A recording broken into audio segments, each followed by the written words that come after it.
Bien, vamos a ir a otro tema. Este miércoles continuará la discusión del proyecto de cuarto retiro desde los fondos previsionales en la Comisión de Constitución del Senado. Los parlamentarios esperan que la iniciativa pueda ser votada en sala a fines de este mes. Sí, vamos a conversar sobre la tramitación de la norma con el senador y miembro de la Comisión de Constitución, Alfonso de Urresti. ¿Cómo está, senador? Muy buenos días. ¿Está silenciado, senador? Sí, un gusto saludarlo a esta hora de la mañana. ¿Cómo está, senador? Buenos días. Muy bien. Bien, senador, primero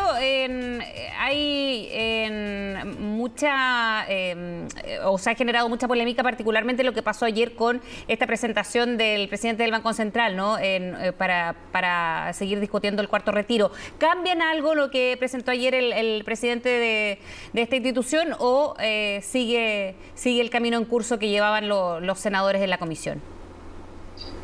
Siempre es importante recoger antecedentes. Mario Marcel es un destacado economista, presidente del Banco Central, aporta una serie de elementos, pero también hay aspectos que se van dilucidando, se van clarificando, principalmente en relación a la inflación, que es algo que preocupa a todos los chilenos y que también tiene que preocuparnos a la hora de votar, de aprobar este proyecto, y al menos me queda claro que la inflación es un fenómeno internacional. Hoy día todos los países europeos, Latinoamérica, están enfrentando alzas de precios. Entonces no se diluye un poco este concepto que la inflación es producto de los retiros del primero, segundo, tercero, y que puede ser exponencial en materia del cuarto. Entonces, al menos creo que ahí se diluyen algunas de esas aprensiones. El presidente del Banco Central también ha entregado elementos de cómo influyó especialmente el primer retiro en bajar la tasa de morosidad, que son elementos positivos. Claramente señala también elementos negativos, que es calentar la economía, porque puede haber un retiro masivo de fondos y por tanto mucho circulante, pero son elementos que tienen que analizarse en perspectiva, analizarse en conjunto con otras variables, y creo que es importante considerarlas, pero sin caer en esa campaña que digo yo del terror, de que lo que desgraciadamente muchos economistas o muchos sectores interesados nos señalaron en el primer, segundo, tercer retiro, que prácticamente se iba a incendiar el país, y ninguna de esas cosas ha sucedido. Senador, ese punto es interesante. ¿Con qué disposición escucha usted en particular o el resto de los integrantes de la comisión a Mario Marcel? Se lo pregunto porque usted habla de una campaña del terror, desestima algunos de los puntos planteados por el mismo Mario Marcel ayer, y finalmente da la sensación de que hay un interés más bien por escucharlo, cumplir con las formalidades, pero no necesariamente por sopesar los argumentos técnicos que se están planteando. Por eso le pregunto cuál es la disposición con la que ustedes están escuchando a los técnicos, pensando que hoy día, por ejemplo, va el presidente de la Comisión de Mercado Financiero también. No, para nada, Sebastián. Las preguntas que se hicieron a Mario Marcel fueron muy profundas en relación a demandas agregadas, en relación a los impactos, la tasa de inversión. Hay una serie de elementos que son importantes poder señalarlo. Además, recordemos que el Banco Central informa al Senado habitualmente la política monetaria. Entonces, al menos para mí es muy ilustrativo, pero también es no caer en esos informes intencionados que nos señalaban, insisto, yo recuerdo el primer retiro. Yo era presidente de la Comisión de Constitución y nos tocó analizar desde el punto de vista jurídico este mecanismo.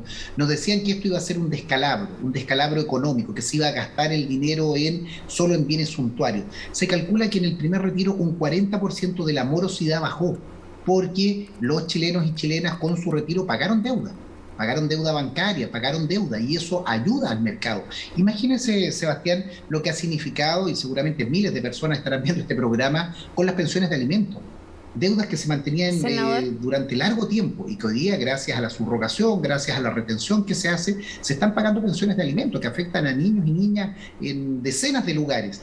Ahí hay situaciones concretas, además de la reactivación y aspectos de esa naturaleza. Entonces, yo creo que cuando uno hace estos debates, tiene que hacerlo con toda la visión, y no cuando a veces se quiere instalar una situación que yo me imagino las AFP, su reputación, su negocio, se está desfondando por distintos aspectos. La reputación hoy día del sistema AFP debe estar en los peores momentos y la gente ya no solo requiere su dinero para afrontar la crisis de final de año, de esta crisis por la pandemia, sino también porque desconfía absolutamente de este sistema de AFP. Entonces, tenemos que ponderar estos elementos, tenemos que hacer conciencia, no es una política permanente, pero también no dejarnos nubilar por estas campañas del terror de que prácticamente con esto se acaba el país. Claro, lo que pasa y lo que ha pasado también en los otros retiros, en lo que usted menciona, ¿no? En menor morosidad, ayudó incluso a muchos a vivir en estos meses. El tema es que con su propia plata y que se va a ver reflejado en sus pensiones. Entonces, claro, a lo mejor tiene un efecto inmediato no esperado, como se dijo en algún minuto, pero esto va a tener efectos, o se ha dicho así, o se ha explicado así, desde quienes saben por estos días, en las bajas pensiones, pero también cuando el próximo año haya menor liquidez, porque va a llegar un minuto en que tampoco los chilenos van a tener estas ayudas sociales, o así se espera por lo menos, y menos las pensiones a corto plazo.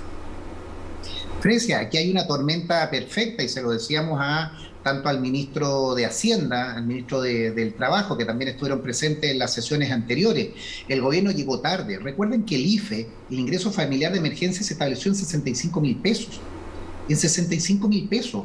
Y se le pedía a la gente que estuviera en cuarentena, que no saliera de la casa y que esa iba, además de la caja de mercadería, que el IFE de 65.000 pesos era la ayuda. Eso claramente fue insuficiente.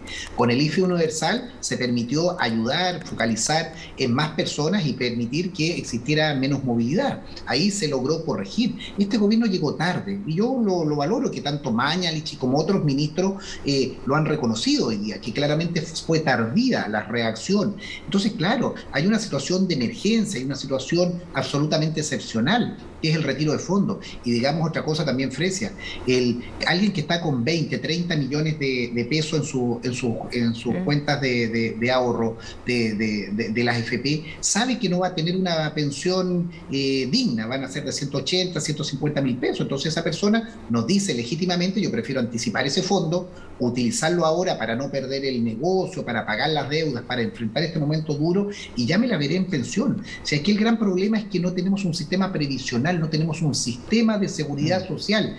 Y eso lo conversábamos ayer también, que yo espero que esto debiera ser el gran consenso de todas las candidaturas presidenciales, de todos los sectores, avanzar en tener un sistema, un modelo de seguridad social que supere a las FP. Y aquí también no caer en esta situación catastrofista de que se van a expropiar los fondos. No, hagamos una transición que permita tener un sistema solidario, intergeneracional, con aporte del Estado, del empleador, del trabajador, y que nos permita a todos chilenos y chilenas tener mejores pensiones. Senador, pero desde el punto de vista de los efectos que puede tener este cuarto retiro, ayer el presidente del Banco Central, Mario Marcel, entiendo que respondiendo a su pregunta directamente, además le decía que efectivamente el cuarto retiro no era la fuente de todos los males, ¿no? Y los problemas macroeconómicos que está enfrentando Chile son mucho más complejos que solamente un cuarto retiro. Pero cuando usted decía que aquí habían voces catastrofistas respecto a lo que iba a generar los retiros previsionales, varios de esos efectos ya se están viendo hoy día, y eso también lo dejaba bien en claro ayer el presidente del banco. Estamos con un escenario de un precio del dólar bordeando los 830 pesos, a pesar de que el precio del cobre está en niveles récord. Estamos con niveles de incertidumbre que están golpeando las tasas de interés, y el endeudamiento hoy día para el fisco es mucho más caro de lo que era antes de los retiros. Estamos viendo un nivel de inflación también que es más alto y que tiene un efecto directo en las tasas de interés, que probablemente hoy día las tenga que subir el Banco Central. Y ayer el presidente del banco planteaba un ejemplo concreto de cuánto podía subir un dividendo en cerca de 90.000 pesos para una familia que tiene un dividendo de un crédito hipotecario de 2.000 UF. En un plazo corto, en un par de años, ya podría estar pagando 90.000 pesos. O sea, ya hay varios más datos y los entregó ayer el presidente del Banco Central. Todo eso no es la tormenta perfecta y no era el escenario que se había proyectado precisamente. O sea, estamos viendo efectos súper concretos, directo al bolsillo, no de las utilidades de la AFP, sino directo al bolsillo de las personas. Sebastián, pero también hagamos todo el análisis, y usted también se revisa mi intervención. Yo le digo a propósito de la vivienda, me parece complicado, y hay que poner una luz de alarma en el alza de la tasa de interés y por tanto el encarecimiento del crédito hipotecario. Pero yo me pregunto, ¿dónde está el avance en materia del mercado de suelos? ¿Y qué tiene que ver eso con el cuarto retiro, senador? En el mercado de suelos. ¿Qué ocurre con la exención del IVA en la construcción? Algo que el gobierno se ha negado a aprobar reiteradamente. ¿Ningún punto vinculado con el cuarto retiro, senador? Sí, pero cuando se le atribuyen al cuarto retiro o al tercer retiro todos los problemas que usted está señalando. No, pero hay un problema, es que no son todos los problemas, pues es uno súper específico. Es uno súper específico. A la hora de abordarlo, yo le digo, mercado de suelo y alza en el precio de la construcción. Soy autor de la solicitud a la Fiscalía Nacional Económica para que se investigue a las distribuidoras de materiales de construcción. El alza es desmedida. Y espero que la Fiscalía Nacional Económica, igual que en el gas, investigue si hay colusión, si hubo compras anticipadas o hay retención de stock, porque claramente no se justifica. Y eso no es por el cuarto retiro o por el senador, tercero, pero por eso mi pregunta... el comportamiento del mercado abusivo en este país. Pero mi pregunta no es cómo está operando el mercado inmobiliario hoy día. Mi pregunta es mucho más específica. El presidente del Banco Central lleva un ejemplo concreto ayer diciendo que para una familia que tiene un crédito hipotecario de 2.000 UF va a empezar a pagar 90.000 pesos mensuales más. 90.000 pesos, de 380 suba a 470. Y eso no tiene que ver directamente con el funcionamiento del mercado inmobiliario, sino con las tasas de interés que van a subir producto de los retiros. ¿Qué dice usted respecto a ese punto en particular, senador? Bueno, tendremos que revisarlo, habrá que buscar otras fórmulas que también habrá que conversar con el Banco Central. Ellos son autónomos para tomar, para que no suban estas tasas de interés. La tienen que subir porque la inflación está subiendo, senador. La economía, pero no nos pidan a nosotros, cuando precisamente en buenos tiempos que han habido anteriormente, y se lo decía el senador Buenchumilla, precisamente los ministros de Hacienda y el propio Banco Central tuvieron la mano apretada en momentos de vacas gordas, también no ayudando a la economía o manteniendo también tasas bastante altas. Las tasas de interés están subiendo, pero también no digamos que han estado en el piso. Entonces llevan niveles mínimos por varios años, senador. Hay crisis económica. Los economistas explican esas situaciones, pero no se hacen cargo de los errores de no haber tenido una política mucho más distributiva en los buenos tiempos. Entonces, había una importante cita que hacía, entre otros, el senador Buenchumilla, de James Robinson, autor norteamericano, ¿por qué fracasan los países? En que también tiene una columna bien importante que yo la recomiendo leer a propósito del dogmatismo en Chile en materia económica durante mucho tiempo, que hoy día claramente está manifestando su fracaso. Sí, senador, lo quiero llevar a otro tema y que tiene que ver con el reportaje conocido ayer por CNN y Chilevisión de estos aportes irregulares de empresas pesqueras a la campaña de Sichel en el año 2009, cuando iba por diputado. ¿Cómo cree esto que va a incidir, ¿no?, en esta carrera presidencial que ha tenido matices bien distintos en las últimas horas, en particular de esta campaña?